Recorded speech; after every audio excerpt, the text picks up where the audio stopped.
जय हिंद दोस्तों। मुनव्वर फारूकी का मामला आप सभी को याद ही होगा, जिसमें उन्होंने इंदौर में एक स्टैंड अप कॉमिक शो करते समय कुछ ऐसी बातें कह दी थी जो कि एक हिंदू समुदाय को पसंद नहीं आई थी या उनको नागवार गुजरी थी कि नहीं यार, ये जो इस तरह की बातें हो रही हैं ये गलत है। उन्होंने उसके खिलाफ कंप्लेंट दर्ज कराई थी, एफआईआर दर्ज कराई थी। उसके बाद कई समय तक, लगभग लगभग 2 महीने तक, मुनव्वर फारूकी और उनके साथ के कुछ लोग मध्य प्रदेश के इंदौर की जेल में बंद रहे थे, जिसके ऊपर उन्होंने कई सारी जमानत याचिकाएं भी लगाई थी जो कि बार बार निरस्त होती गई थी और बाद में आखिरी में उनको एक बार बेल मिल गई थी। ये पूरा मामला था, ज़्यादा पुराना मामला नहीं है ये, जनवरी के शुरुआत का मामला है ये, इसी साल के। और ये मामला काफ़ी ज़्यादा हवा में भी आया था क्योंकि एज़ यूजुअल इसके ऊपर लिबरल्स लोग भी सामने आ गए थे कि ये सही है गलत है, वकालत सब अपनी अपनी करने लगे थे। और जिन लोगों को ये लग रहा था कि भाई इसमें तो जोक है, लोग इसको इतना सीरियसली क्यों ले रहे हैं, उनको भी ये बात समझ में आ गई थी कि नहीं, यहाँ पे कुछ ना कुछ गड़बड़ तो चल रही है और इस गड़बड़ को एड्रेस करना इस समय बहुत ज़्यादा ज़रूरी है। क्योंकि अगर इसको एड्रेस नहीं किया गया तो वाकई में आगे बढ़ के ये चीज़ और ज़्यादा इतनी बढ़ सकती है कि ये इसको फिर रोक पाना बहुत ज़्यादा मुश्किल हो जाएगा। इन्हीं सब चीज़ों के बीच में एक जज ने ये भी कहा था कि भाई ये मतलब ऐसा नहीं है कि कोई ये गलती से हुई गलती है, बल्कि ये जब कोई चीज़ बार बार हो रही है इसका मतलब आप उस चीज़ को लेकर आदतन हो चुके हैं। एक जज साहब ने यहाँ तक कह दिया था। बहरहाल अब इस मामले में एक नई बात निकल के सामने आई है। अब ये जो बात है ये कुछ इस प्रकार से है कि ये आपको तय करना होगा कि ये सही है या गलत है। ना मैं तय कर सकता हूँ, ना कोई और कर सकता है। ये सबका अपनी अपनी चेतना के ऊपर है कि ये जो चीज़ हुई है ये सही हुई है कि गलत हुई है। पहले आपको मोटे शब्दों में बता दूं, फिर पूरी बात आपको आर्टिकल के माध्यम से बताऊंगा कि मुनव्वर फारूकी के साथ जो साथी कॉमेडियन थे जो जेल में बंद हुए थे, अब उनको काम मिलना हो गया है बंद। लोग उनसे किनारा कर रहे हैं और इन्हीं सब चीज़ों के कारण अब वो लेबर वाला काम करने के लिए मजबूर हो चुके हैं। अब इसके ऊपर हम लोग बाद में चर्चा करेंगे, पहले आपको मैं आर्टिकल के माध्यम से पूरी खबर बता देता हूँ। स्टैंड अप कॉमेडियन के नाम पर हिंदू देवी देवताओं पर अभद्र टिप्पणी के आरोप में मुनव्वर फारूकी के साथ गिरफ्तार हुए नलिन यादव ने उस धंधे से तौबा कर ली। उसने दिहाड़ी मजदूर के तौर पर काम करना शुरू कर दिया है। 1 जनवरी 2021 को इंदौर में फारूकी के साथ उसकी गिरफ्तारी हुई थी। 26 फरवरी को अंतरिम जमानत मिलने के बाद वो रिहा हुआ था। हिंदुस्तान टाइम्स को दिए एक्सक्लूसिव इंटरव्यू में नलिन ने बताया कि गिरफ्तारी के बाद उसका जीवन बदल गया। अब वो स्टैंड अप कॉमेडियन से दिहाड़ी मजदूर बन गया है। दिन का उसे 200 रुपये मिलता है। वो धार जिले के पीथमपुर के इंडस्ट्रियल एरिया में काम करता है। इंटरव्यू में नलिन ने बताया कि बचपन में दोस्त और पड़ोसी कहते थे कि मेरे अंदर बहुत अच्छा सेंस ऑफ ह्यूमर है और मेरे पास लोगों को हंसाने का हुनर भी मौजूद है।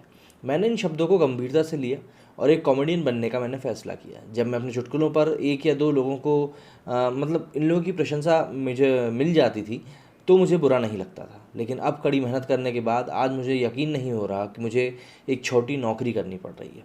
यादव के अनुसार उसने जेल से छूटने के बाद स्टैंड अप कॉमेडी में दोबारा काम करने का मन बनाया हुआ था।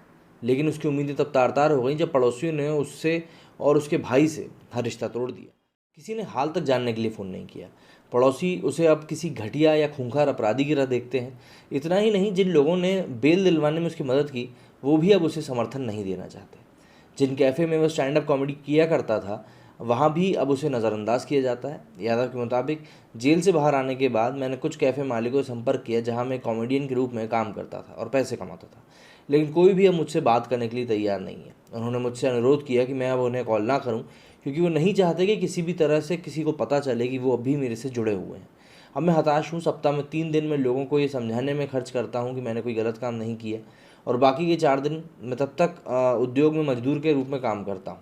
मेरा छोटे भाई भी जीवन को फिर से शुरू करने के लिए नौकरी कर रहा है। बता दें, इंदौर शहर में स्थानीय भाजपा विधायक मालिनी लक्ष्मण सिंह के बेटे एकलव्य सिंह की शिकायत के बाद फारूकी समेत 3 लोगों के खिलाफ मामला दर्ज हुआ था। इसमें यादव समेत सभी लोगों के खिलाफ शिकायत की गई थी। उन्होंने देवी देवताओं का मजाक उड़ाकर हिंदुओं की भावना को आहत किया था। तो ये इस तरह से पूरा मामला है जो कि उठ के सामने आया है। अब देखिए, यहाँ पे अगर आप एक इंसानियत के तौर पर देखें तो कहीं ना कहीं आपको ये चीज़ गलत दिखेगी, लेकिन अगर आप इस चीज़ की बैकग्राउंड में जाए, पूरी हिस्ट्री देखें इसकी, तब आपको इसमें थोड़े से तार जुड़ते हुए दिखाई देना शुरू होंगे। देखिए, मुनव्वर फारूकी 1 या 2 बार नहीं, उससे भी कई ज़्यादा बार उनके ऊपर इस बारे में आरोप लग चुके हैं कि भाई आप कॉमेडी कर रहे हैं तो आप हिंदू देवी देवताओं को लेकर कॉमेडी क्यों कर रहे हैं। सीधी सी बात है, अगर लोगों को पसंद आ रहा होता तो बात एक अलग थी, लेकिन वो चीज़ें सिर्फ कुछ एक लोगों को पसंद आ रही है, जबकि एक बहुत बड़ा तबका जो उन भगवानों से जुड़ा हुआ है, जो अपनी आस्था उन भगवान में रखता है, उन लोगों को अगर वो चीज़ पसंद नहीं आ रही है, लगातार उस चीज़ का विरोध हो रहा है, बार बार आपसे सवाल किए जा रहे हैं इस चीज़ को लेकर, तो आखिर आप क्यों उस चीज़ के पीछे पड़े हुए। सबसे पहला सवाल तो यही खड़ा होता है। लेकिन फिर भी अगर आप उस चीज़ के बारे में कन्फ्रंट करने से मना करते हो, बात नहीं करते हो, या जब भी बात करते हो तो सिर्फ सॉरी बोल देते हो और बाद में फिर से वही चीज़ करते हो, तो भाई सॉरी कोई थूक के चाटना तो होता नहीं कि भाई आपने किसी को लपाड़ा मार दिया फिर सॉरी बोल दो, फिर बोलो चलो भैया ठीक है, बात ख़त्म करते हैं। भाई जिसको दर्द हुआ वही जानता है ना उस दर्द की कीमत। ऐसे में अब कहते हैं कि गेहूं के साथ घुन भी पिसता है, और यहाँ पे भी वही चीज़ हुई है। सिर्फ मुनव्वर फारूकी के साथ खड़े होने की सज़ा इस शख्स को मिल रही है। अगर शायद इन्होंने अगर इनका साथ ना दिया होता, या जो चीज़ ये कर रहे थे उस चीज़ को इन्होंने भी समझ के उससे किनारा करके अपना काम से काम रखा होता, तो शायद ये चीज़ें इतनी भयावह नहीं हो रही होती। लेकिन इन्होंने ऐसा नहीं किया, अपनी सोच समझ से आगे नहीं बढ़े, और आज परिणाम हम सभी के सामने है। जो भी हो रहा है गलत हो रहा है, मैं यही कहूँगा, क्योंकि देखिए इंसान को एक मौका तो मिलना ही चाहिए। जब मुनव्वर फारूकी सरी के इंसान को इतने मौके मिले उसके बाद भी वो नहीं सुधरे, तो ऐसे में नलिन यादव जैसे लोगों को तो मौका मिलना ही चाहिए। क्योंकि जब आपको दिख रहा है, अगर इस इंसान को ये लग रहा है कि हाँ इसने गलती करी और ये आगे चल के इसे सुधारना चाहता, तो इसको बिल्कुल भी मौका मिलना सही होगा। लेकिन अगर मुनव्वर फारूकी की तरह ये भी आगे बढ़ना चाहते हैं तो कोई भी इनको मौका नहीं देगा, जाहिर सी बात ये है।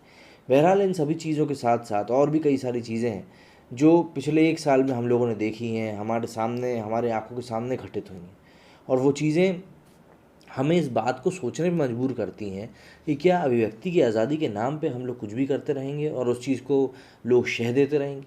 क्योंकि अभिव्यक्ति की आज़ादी जहाँ आपके खिलाफ हो जाती है तो आप उसके लिए रोने लगते हैं, वहीं जब आपके साथ रहती है तो आप बिल्कुल छाती चौड़ी करके नाचने लगते हैं। तो ऐसा दोहरी मानसिकता तो हो नहीं पाएगी। अगर आपको एक चीज़ को पकड़ना है तो आपको उसको पकड़े रहना पड़ेगा, नो मैटर कि रिज़ल्ट क्या आता है। फिर आप ये नहीं कह सकते कि ये ऐसा हो गया, ये वैसा हो गया, नहीं। फिर जो है सो है, फिर उसको लेकर आप कुछ भी बदलाव नहीं कर सकते। लेकिन ऐसा अमूमन होता नहीं है। लोगों को जो चीज़ जैसी सही लगती है वो लोग वैसा ही करते हैं उस चीज़ को लेकर। लेकिन फिर भी हमको समझना होगा कि चीज़ें किस तरीके से हमारे लिए कैरी आउट होंगी, किस तरीके से हम इन चीज़ों को लेकर काम करेंगे। क्योंकि अगर हम इन चीज़ों का ध्यान नहीं रखेंगे तो आगे आने वाला समय और भी ज़्यादा बद से बदतर होता जाएगा। क्योंकि बच्चे यही चीज़ें देखकर आजकल आज की डेट में खड़े होना सीख रहे हैं कि भैया हमें समाज में किस तरीके से बात करनी है, लोगों से किस तरह डील करना है। क्योंकि आजकल लोगों का ज़्यादातर फोकस होता है ऑनलाइन कंटेंट की तरफ, और बच्चों का भी उसी तरफ। तो जब ऑनलाइन कंटेंट के नाम पे हमको ऐसी हिंदू विरोधाभासी चीज़ें देखने के लिए मिलेंगी, तो जाहिर सी बात है बचपन में जो बीज पड़ेगा नॉलेज का वो भी इसी तरह का पड़ेगा। देखिए, अब मानिए ना मानिए, हम हर एक चीज़ से कुछ ना कुछ सीख कर ही आगे बढ़ते हैं। तो ऐसे में जब वो ऐसी गलत चीज़ों से सीखने की कोशिश करेंगे तो उसका असर भी तो गलत ही पड़ेगा ना। तो इस चीज़ को मद्देनज़र रखते हुए ही इन सभी चीज़ों को अब इस तरीके से टैकल किया जा रहा है कि भाई अगर कोई गलती कर रहा है तो उस इंसान को सज़ा ज़रूर मिले। सज़ा मिलेगी तो आगे के लिए वो ज़िम्मेदार अपने आप को समझेगा कि नहीं, मुझे ऐसा नहीं करना चाहिए, ये कुछ गलत किया था मैंने अपने अतीत में। और अगर वो ऐसा करते हैं और अपनी गलती स्वीकारते हुए आगे बढ़ते हैं तो समाज भी उनको एक्सेप्ट करेगा। अब देखते हैं नलिन के केस में और क्या चीज़ें निकल के सामने आती हैं। बहरहाल अभी जो है बिल्कुल भी सही नहीं है, और मेरे हिसाब से उसको अभी एक मौका और मिलना चाहिए अपनी गलती सुधारने का। उम्मीद करता हूँ जो बात मैं आपको समझाना चाहता था मैं समझा पाया हूँगा। मेरे इस वीडियो में फिलहाल इतना ही। जय हिंद, जय भारत।